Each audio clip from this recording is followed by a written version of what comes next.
Welcome to Southeastern 16, presented by FanDuel. I'm your host, Chris Lee, joined by Jay Greeson. Hugh Freeze is out at Auburn. We'll get into implications of that, replacements, just the situation at Auburn in general. Looking forward to it. Thank you guys who are here already in the chat. Before we get into everything, reminder, we are brought to you by GameTime SIDEKICKS, officially licensed stainless steel drinkware, all SEC schools, 350 other universities, stainless steel sippy cups, tumblers, 40-ounce bottles, and shaker cups. SE16 gets you a 20% discount on your entire order at GameTimeSidekicks.com. Jay Greeson, we'll get the first serve to you. Your thoughts on Hugh Freeze being out at Auburn this afternoon? I know it's a family show, so I'll edit it down into this. What the hell took so damn long? I mean, this is the worst 5-year stretch in the history of Auburn football. Hugh Freeze has the worst winning percentage of any guy blowing a whistle called head coach at Auburn University on a full-time basis since the 1940s. Hugh Freeze, to borrow a line from Kevin Skarbinski, who wrote this, I don't know if he wrote it in the Birmingham paper, if he wrote it for online or where it was, but somebody forwarded me his column, and this is spot on. When you're supposed to be good at something as a head coach and your team is terrible at the thing you're supposed to be good at, and to say that Auburn offensively is terrible may be insulting the word terrible. And you put 3 points on the board against Kentucky. 3. And look, I know Kentucky plays hard, and they got defensive-minded head coach. Well, you know what? At least Kentucky's good at what Mark Stoops is supposed to be good at. So, hey, all right. I do all the grocery shopping at my house. I do all the cooking. I love to do both. I make a list every Sunday as I'm waiting for church to start on all the things I need. Today, instead of the grocery list, I made it an Auburn list of all the things that we need to happen. One happened an hour ago. It should have happened 2 weeks ago. The Missouri loss was fireable. And look, man, we talked a little bit about Brian Kelly and when he was let go and the rant that the Louisiana governor had and the way these contracts, I mean, sweet goodness, man. Hugh Freeze is about to get a check for more than most of us will earn in our lifetime for being craptastic at his job. So that's where we are. What they didn't address, because you're not going to put the toothpaste back in the tube in terms of these agents accepting contracts without large buyouts when you lure them away because they've had 2 good years at Southeastern Missouri State or wherever you're going to go hire the next hot name. But what they can do is figure out a way to get their hands around being fired for being bad at your job, which happens to the rest of us. If I was bad at this, and maybe I am, and a lot of people will tell me, oh, and you know what? Fine. If T wants to fire me for sucking at this, that's his prerogative. You know what? That should be every boss's prerogative in terms of when it's this bad. I don't want to get political and start going into layers about free fire states and all this other stuff.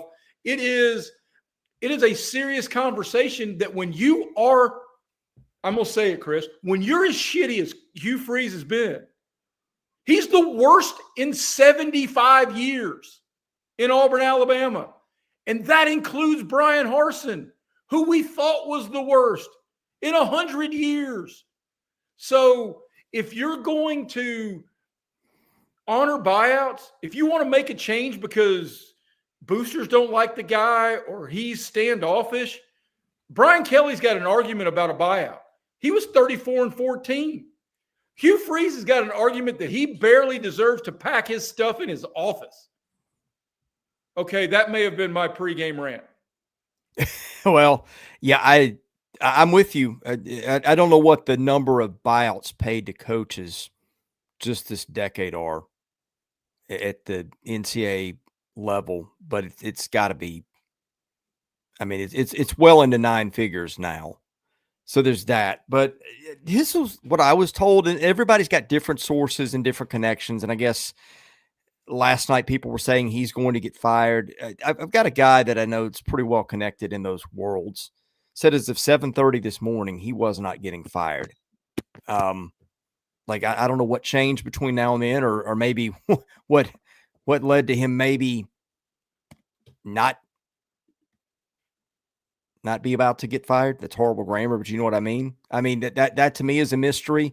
I guess I can kind of defend the late timeline in a way, because again, you know, what this does, you saw it happen to Penn State, which wanted Matt Rule. Well, that gave Nebraska a long enough ramp to give him 2 more years and make him, I wouldn't say untouchable, but much more difficult. You're seeing this a lot, Jay. You're seeing some of these schools that have done this early. You saw LSU, the self-destruction that came with that. I mean, I can kind of get the reason a little bit why you'd want to delay these, but that aside, this had to happen. Everything you said was true. He's been an awful coach there. And credit to you, you said it all summer. You said, I think Auburn's unbelievably talented. I think the defense is going to be lights out, but can Hugh Freeze get out of Hugh Freeze's way? And the answer was clearly no.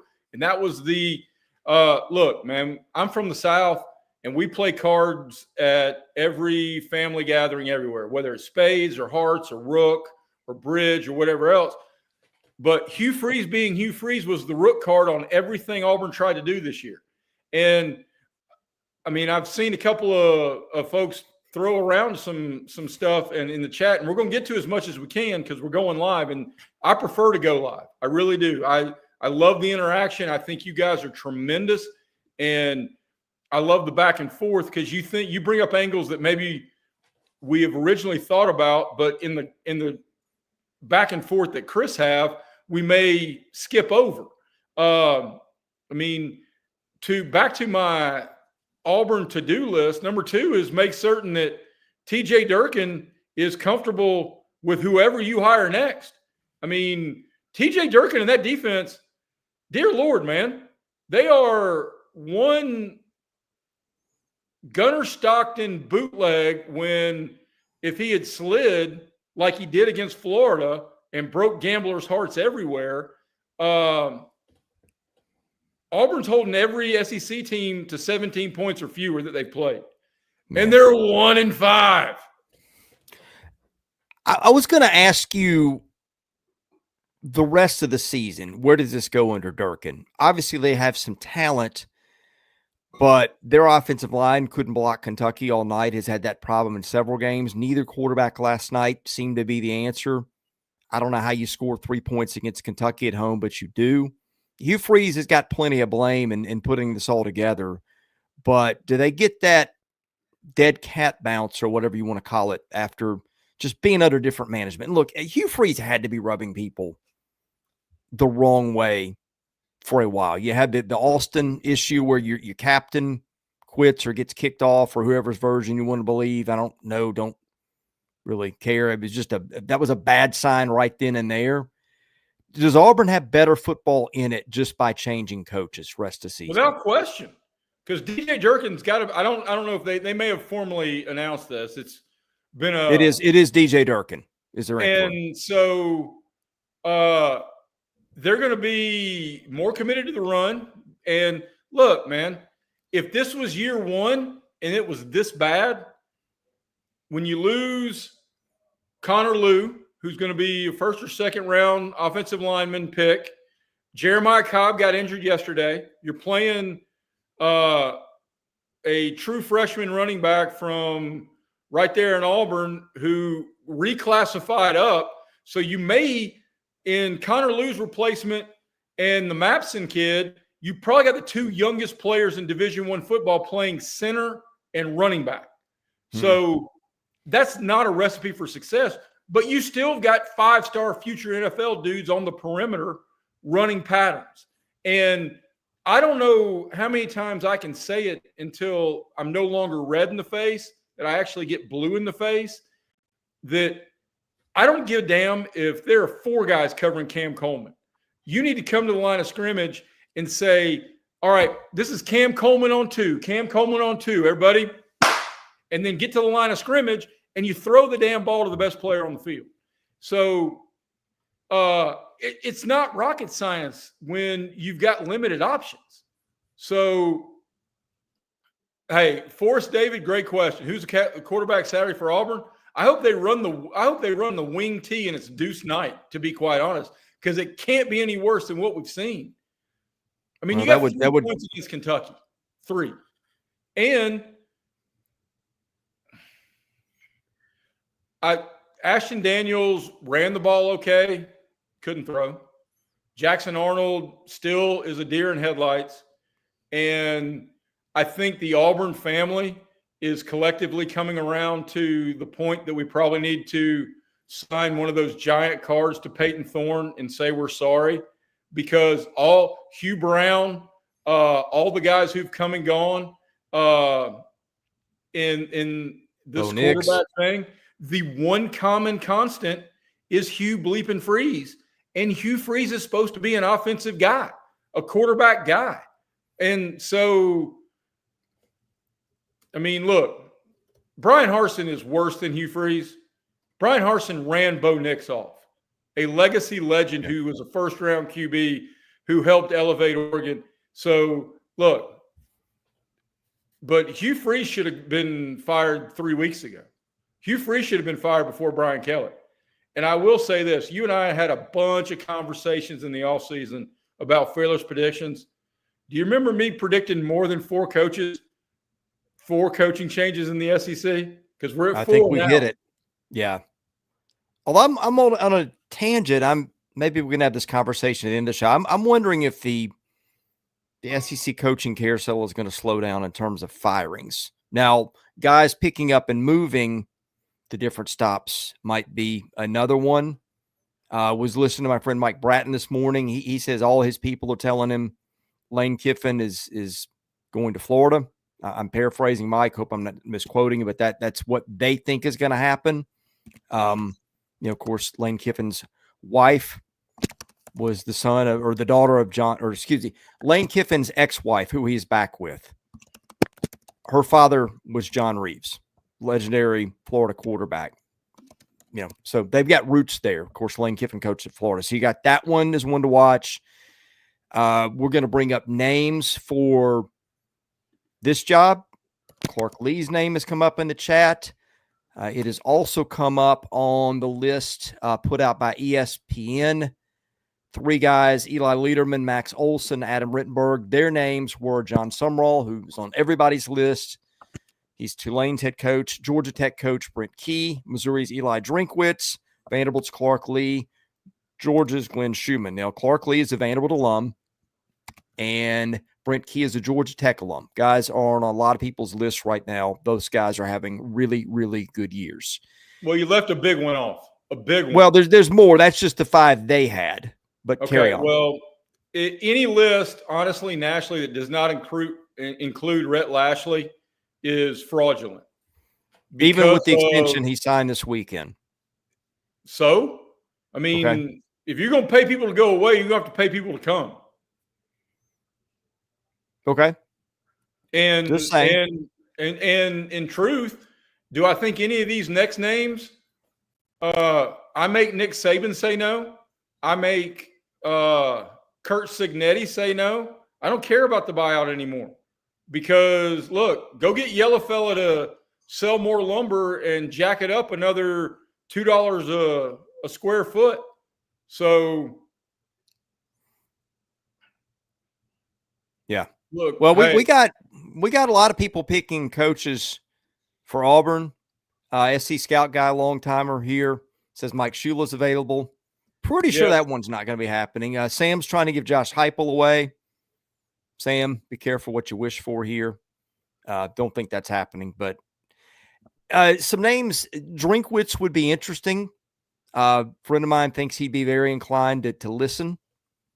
Obviously, historically, that's a better job. How much that matters now, I don't know. There's also something to be said for killing it where you are, which Eli Drinkwitz has done pretty well. So there's that. Names I got, I think we've hit on a lot of them. Let me pull up a text here. One that was interesting, and of course, he's got ties to his former, or to Auburn's current athletic director. That's John Cohen at Mississippi State, who's now Auburn's AD, of course, and has been for a couple of years. But he mentioned Dan Mullen, if the AD has his way, might be a guy here. No. Are you kidding me? Another visor? Just telling. No, that's fine. I mean, yeah. Everybody's look, man. Be real careful of these lists. Be real careful.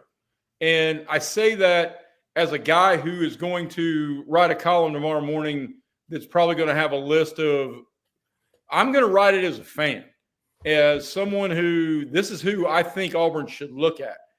Because if anybody says they've got sources in this, and you can look at connections and previous whatever else, it's fraudulent, man.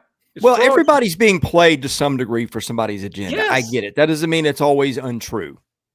I would take DJ Durkin before I would take, even with his history and what happened at Maryland, I would take DJ Durkin before I would take Dan Mullen running it back at his third SEC school. Okay. Well, I mean, in hindsight, he did pretty well. He got Mississippi State to places it hadn't been in a while. The record at Florida doesn't look so bad from what came after it. I'm just saying, if we given Dan Mullen a bad rap.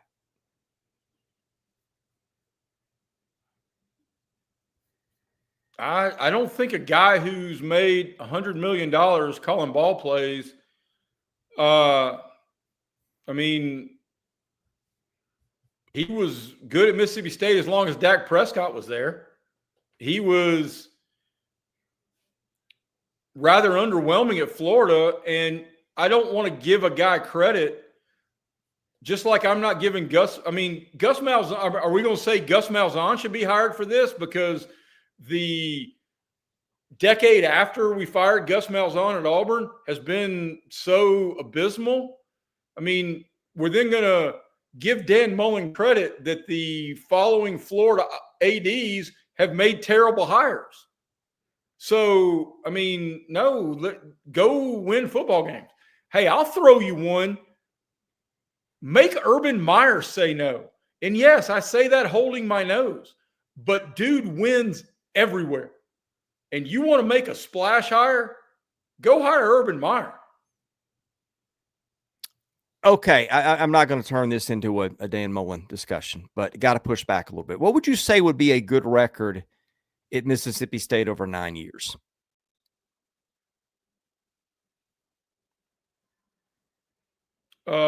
Whatever Dan Mullen had. And he's probably right there with Jackie Sherrill among their most winning football coaches in the last century. But okay. 69 and 46. Took it on a high 2-star, low 3-star quarterback out of Louisiana who turned into Dak Prescott. I mean, well, okay. Yeah, yes, that's right. Gene Chizik's a good coach because he happened to be calling the plays. He happened to be the HC when Cam Newton showed up in Auburn. Look, I don't think there's as many A-list coaches that make everybody thrilled as people think they are. I think when you get down to making a list of coaches, and then, you can probably rule 80% of them out for one reason or another. That might be high, but just saying. Always on these lists, there people are not going to go. Dan Mullen went 64-49 at Mississippi State from 09 to 17. Oh, by the way, that included a 9-4 season and a Gator Bowl in 2010 before Dak Prescott. 33-39 in the SEC during that time. At Florida, 34-15, and then 21-14 in the league. So Dan Mullen, between 13 years at Florida, Mississippi State, is what? 54 and 53. So anyway, I don't know that he should be the guy. I'm not telling you he should be. I'm just saying I think he did better than people realize. I don't anyway. disagree with that. But if you're going to try to talk your fan base into the third time of hiring a guy who currently is a possible home run at a secondary and maybe even a tertiary school, because they did it with Harsin and tried to convince a fan base, and that blew up like the dynamite. Boom goes the dynamite, as that kid famously said on the Indiana broadcast. They did it with a reclamation project that was Hugh Freeze coming from Liberty. And now you're going to say you're going to go get the guy from UNLV because he was better than the last four Florida coaches after he got done. And I mean, I don't know that one. Look, man, I don't know if there is a more overrated phrase in our business than having to win the news conference, but Agreed. You've got to win the dazzle competition right now, because hey, you want somebody who's going to give you keen analysis? Go find somebody who's got a head coach with a sophomore quarterback who's tearing it up somewhere. And if they can bring a quarterback with them, then put them on the list, because that's the modern day conversation, not John Cohen knew Dan Mullen in crossover times of Starkville. Go find me a guy who's throwing for 360 a game at whatever level. And if that head coach can bring his quarterback, that adds value. It used to be about building a staff. Now it's about building a portal. Okay, let's start high and work your way down. Where are you starting if you're John Cohen? Your first calls are to where? I think you've hit Nick some Saban. Of it, but let's just Saban. Okay. Nick Saban. Okay. And he says no. And I get that. Okay. Then I'm going to Dan Lanning, who also says no. But okay. I mean, I am kicking the tires on every possible person who would be an absolute home run hire. And I think LSU has to view it the same way. And I would imagine Florida would have to view it the exact same way. So look, I would love. I agree, by the way. I would always do that. The worst thing you can get is a no when you're out nothing other than the few seconds for a phone call. So I'm with you here so far. Let's keep going. I would love either one of the two dudes who have completely turned around the smart kids into tail kickers. But let's be real honest. I don't know if anybody's going to get Clark Lee out of Nashville or Brent Key out of Atlanta. Those are their alma maters. It's going to mean, you want to talk about having to buy out Rhett Lashlee. It may be cheaper to get Rhett Lashlee than it would be to get Brent Key, because that dude grew up loving the program, played there, invested his heart in it, and it's easier to get to the playoff out of the ACC than it is out of Auburn, Alabama. Period. Okay, so if we're gonna eliminate the aim for the next galaxy Nick Saban type people, which I think we got through pretty quickly, you're going to eliminate the at their alma mater having success crowd, which I think those guys would probably stay where they are. You never know. I would also ask. Let's get into that next tier. Guys that you would definitely make a phone call to that are more gettable. James Franklin right now is gettable, although the talk is he's pretty far down the road at Virginia Tech, which, hey, hats off to Virginia Tech if it's able to pull that one off. All these hires out there, I think James Franklin's won more games than whoever's going to get hired at some of these other schools. I think Drinkwitz is an ask I would absolutely make. Again, some people think he'd be pretty favorably inclined to at least listen, if not take the job. So that's one. Willie Fritz has come up in the chat a lot. He's done a terrific job everywhere he's been. Houston did get beat yesterday by West Virginia, but he's 7-2 in a program that he's turned around pretty quickly. everybody's going after Lane Kiffin. Kiffin turned that one down, 3 years ago. And Drink is apparently the backup plan at Florida if Kiffin doesn't turn out, from what I'm told. So where does this leave us? Vis-a-vis Auburn or vis-a-vis big picture? Because I think there's a wonderful question. The changing culture and landscape of college football, how much of a better job is Florida than Missouri right now if you're Eli Drinkwitz? I mean, the fit works out really well. Sometimes you see this thing where guys work out really well at a school, at a lesser school, then go to a big brand where you think, okay, they're going to win more, and they don't. I mean, that's happened all the time. We saw that at Ohio State with Tom Herman. That's just one that comes to mind. Saw that with Brian Kelly.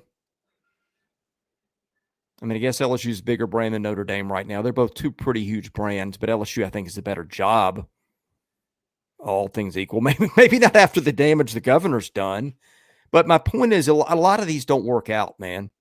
A lot of guys are fits where they are, and then you take the stop at the next big thing, and almost the thing that inevitably turns out is everybody's disappointed. It didn't work out like anybody wanted. So I think fit's a huge thing. Without question. And so is the portal. I mean, yeah, because a lot of folks are throwing out, well, Florida's a much better job recruiting, yada, yada, yada.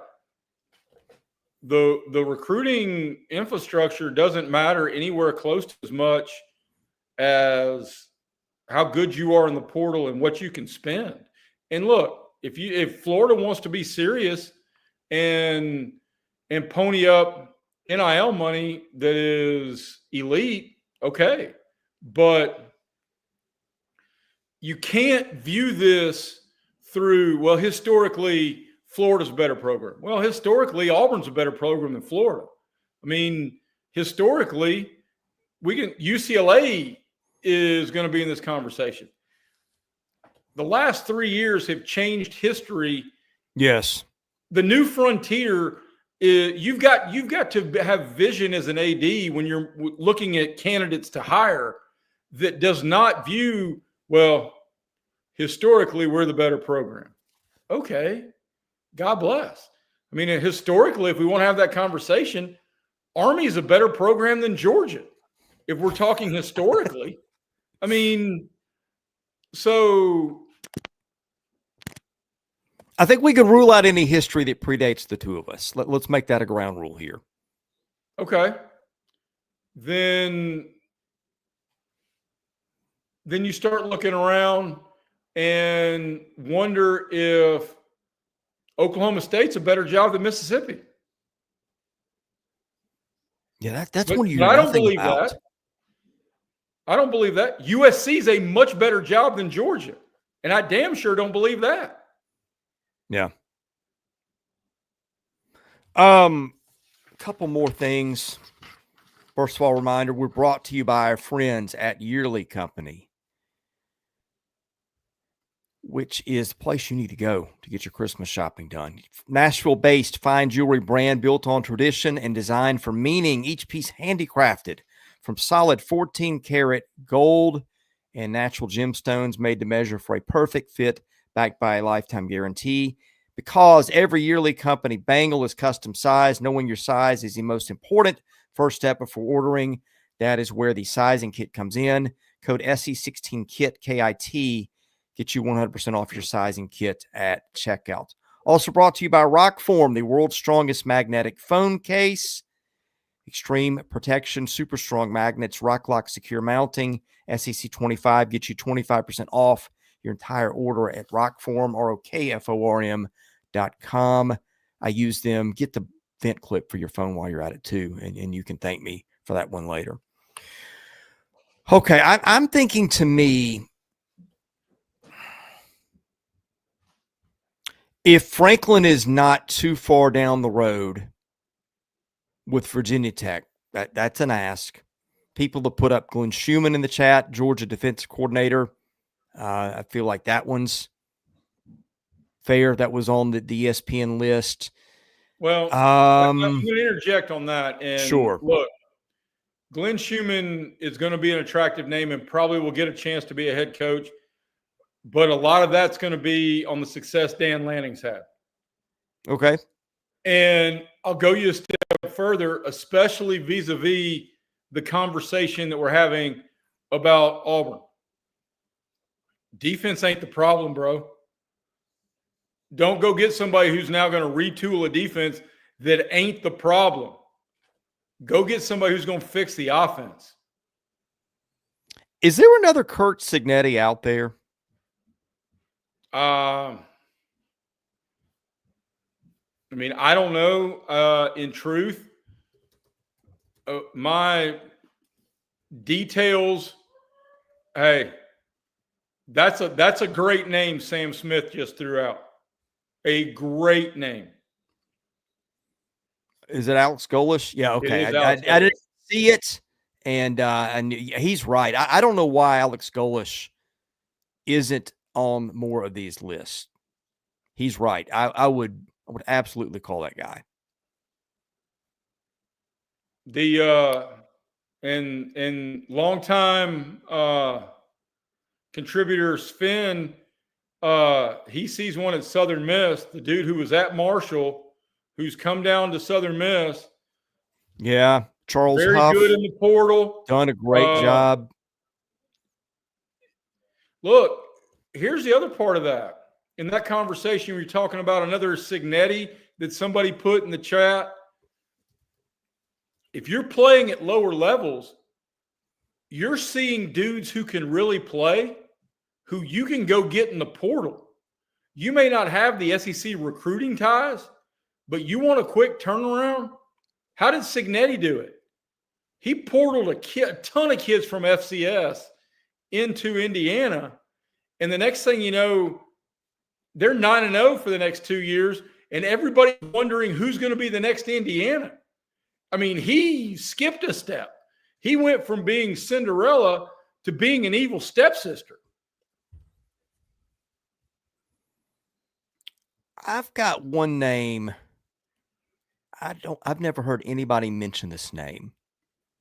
And you're going to say, who is this? Well, I've taken my hat out of the ring, Chris. And this is not necessarily endorsement, but I was just thinking, like, the guy at North Texas, have you seen what they're doing? They're 8-1. He's playing with a kid who did not start a high school game and had a 600-yard passing game. They play exciting football. His name is Eric Morse. They played under Mike Leach. Guess where he was the coach before North Texas? JMU.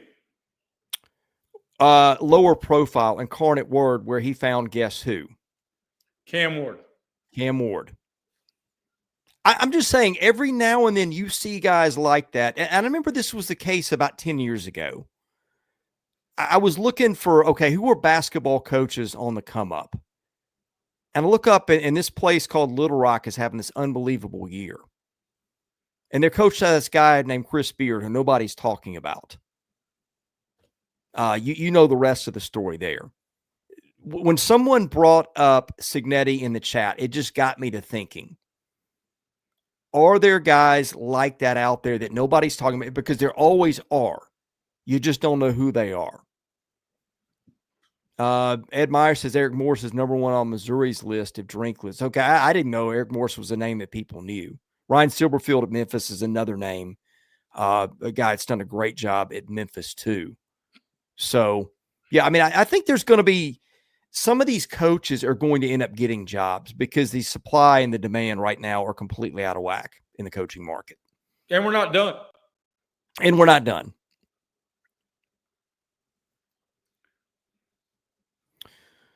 So, yeah, I think the next dominoes are just seeing if Drinkwitz and Lane Kiffin get poached from other places.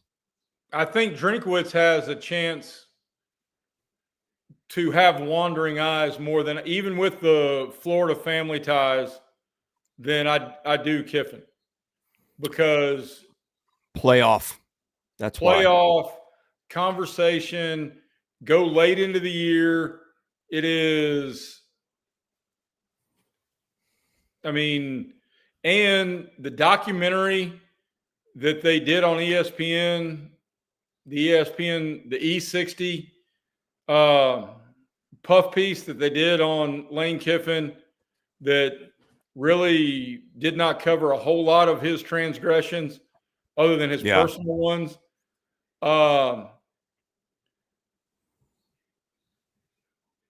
Got a little bit, it did pull back some layers about how close he was to taking the Auburn job when they hired Hugh Freeze.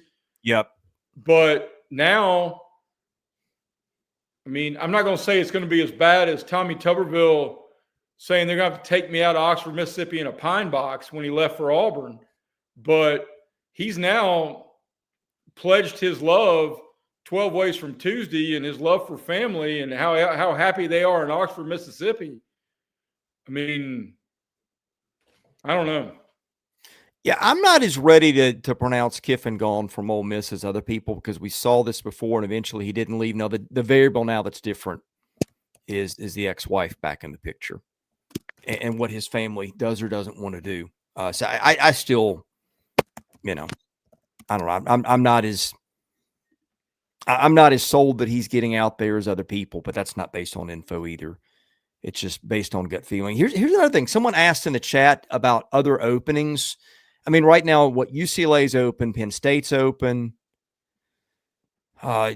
Speaking of dominoes, Marcus Freeman is going to be a hot commodity a lot of places. Why would you want to leave? Well, that's what I was going to say. I'm just acknowledging that the name comes up. I think I would stay there if I were him. You've got Matt Rule, I guess, is staying put at Nebraska after the extension, or at least it's been made harder to get him out of there. Kenny Dillingham at Arizona State, name that always comes up. Who am I forgetting here? Oh, I know what I was going to say. Do we have one more domino developing in Miami after yesterday? No. I mean, because those boosters have put a ton of money into that program. They have. I mean, there's a conversation about whether Carson Beck for $3+ million or Jackson Arnold for $2 million, who's the worst investment, because they're both completely derailing every opportunity of a whole lot of talent around them. Well, hey, at least Beck won them the Notre Dame game, so there's that. But boy, he's been awful at other times. Yeah, Clark Lee's name has come up in the chat. We've covered that one.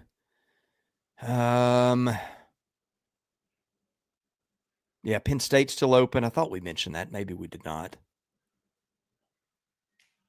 I guess Brent Venable's a little safer at Oklahoma this morning. I think that is fair. But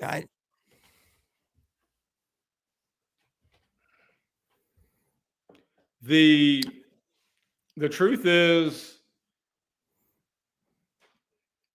this was a no-brainer about handing Hugh Freeze a pink slip. No-brainer. If you're now iffy on your coach, and look, Oklahoma's a traditional blue blood in the conversation, both past and future, because they spent a ton in the portal.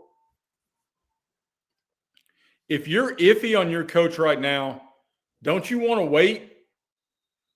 If you're iffy, you're about to jump into the deep end with a whole lot of heavy hitters in this hiring market. Yeah. Someone mentioned Joe Brady. I mean, I would think he'd be on the list at LSU, but who knows what they're doing.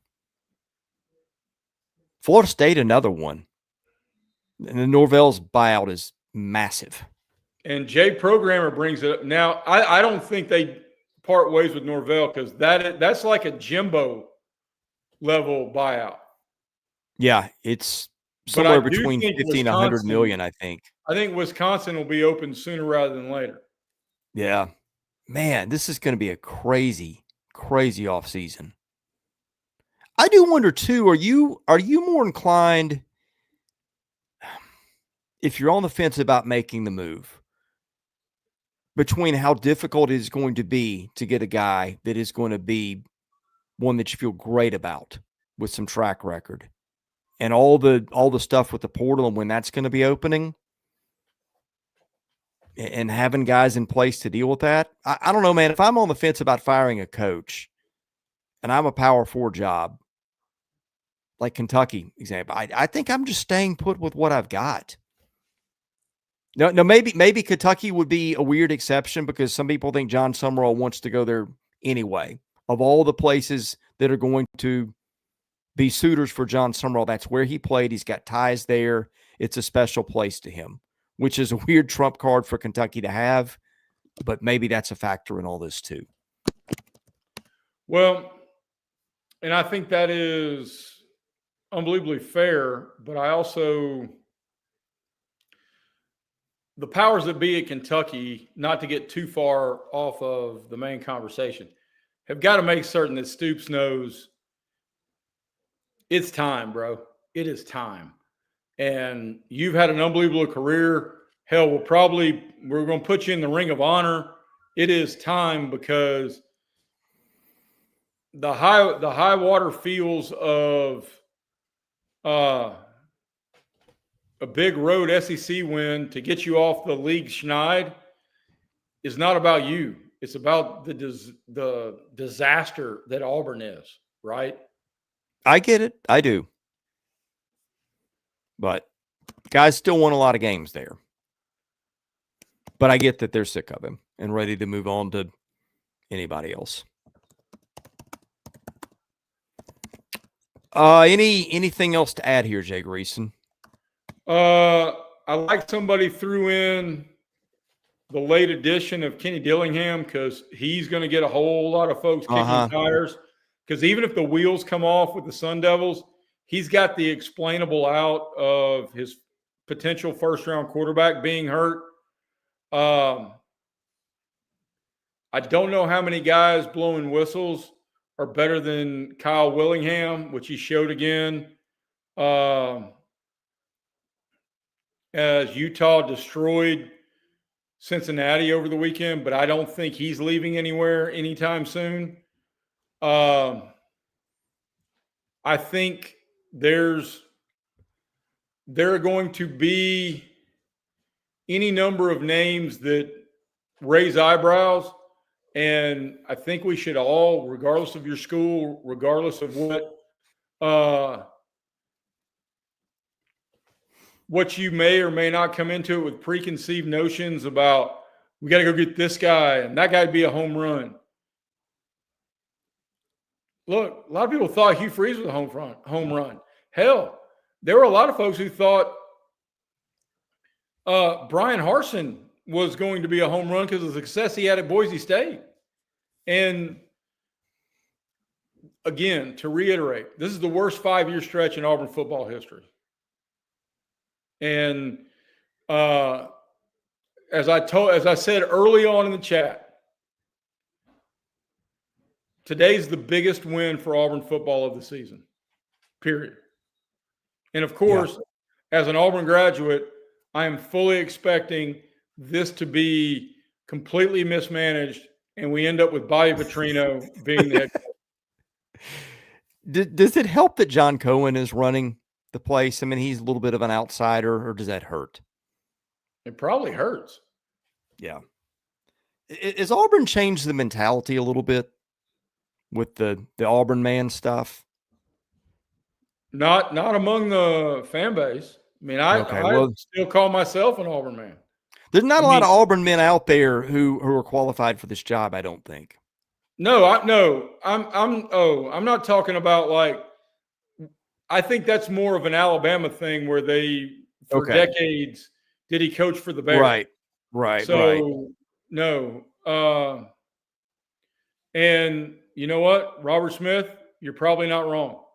If they promoted DJ Durkin and hired Bobby Petrino as their OC, as long as Bobby Petrino realized this was his last chance and wasn't trying to cut the legs out of it and getting the head coach at some point down the road, and if Bobby Petrino could bring Sam Pittman as the O-line coach, because the O-line's a disaster.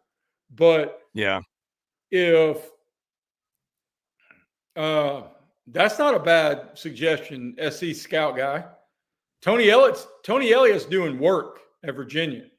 Yeah, I didn't do much until this year. Also didn't have much in the way of money to play with until this year. So, which Auburn will have money. Oh, they'll always have money. Always. Although about 16 million less after today. But by comparison, in the realm of buyouts, that's cheap. That's cheap. They came out okay compared to where some of these schools are. All right, I think I'm about done. I mean, bottom line is we have no idea. It's way too early. And I just think you got so many dominoes with what is or isn't happening with Lane Kiffin that are just going to dictate so many things. If you had to bet a mortgage payment on the Lee household, Lane Kiffin coaching next year in Oxford or the field, what are you betting on?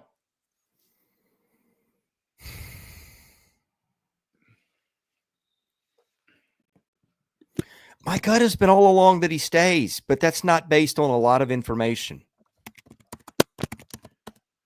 My gut.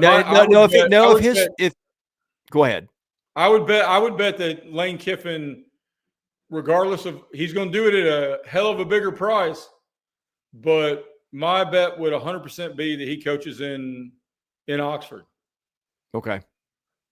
I mean, the ex-wife reunion dynamic with their ties there is the wild card. And look, if that's where she wants to be and they're attached, he frankly, with the stuff he put her through, he may owe her that. Well, but if you're going to, which is a weird way to put it. Well, honey, I owe you, so I'm going to take the Florida job. I mean, I don't mean, in saying that, I don't mean to say that Florida is a terrible job, because obviously that's a job for the better part of the last 25 years. Any number of people would have come crawling from hundreds of miles away to take. But I am saying it's not only it's a good job, and you've got that. So. Well, but if you're going to do it for family, his daughter's about to be a senior sorority girl at Ole Miss, and I think that his too. son's and about his to son's be a quarterback. Quarterback at Oxford High School. Yeah. Yeah, I don't know. My gut has always told me he's staying. Me too. And he may think he's leaving right now and could change his mind, because sometimes it's just hard to say goodbye to a place. And let's think about some of the stuff he's been through too, Jay. And I know we both need to go.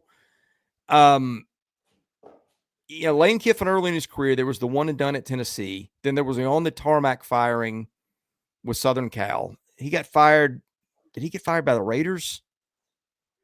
He got fired on the tarmac by USC. He got fired right by the Raiders publicly. Yeah. And Al Davis just read him the riot act. And I guess here's what I'm thinking too. That is a great spot for him. It is working out incredibly well. After having been through some of that stuff early in his life, does that mean a little bit more to him? You're at a place where you're not under any pressure at all. You're not going to get fired. I mean, you go to Florida, and if you're 15 games in and it's not going well, they're going to want you gone. I just think he's got more latitude at Ole Miss to have a misstep or two right now than he's going to have at Florida from day one. Well, all of that is completely fair. It is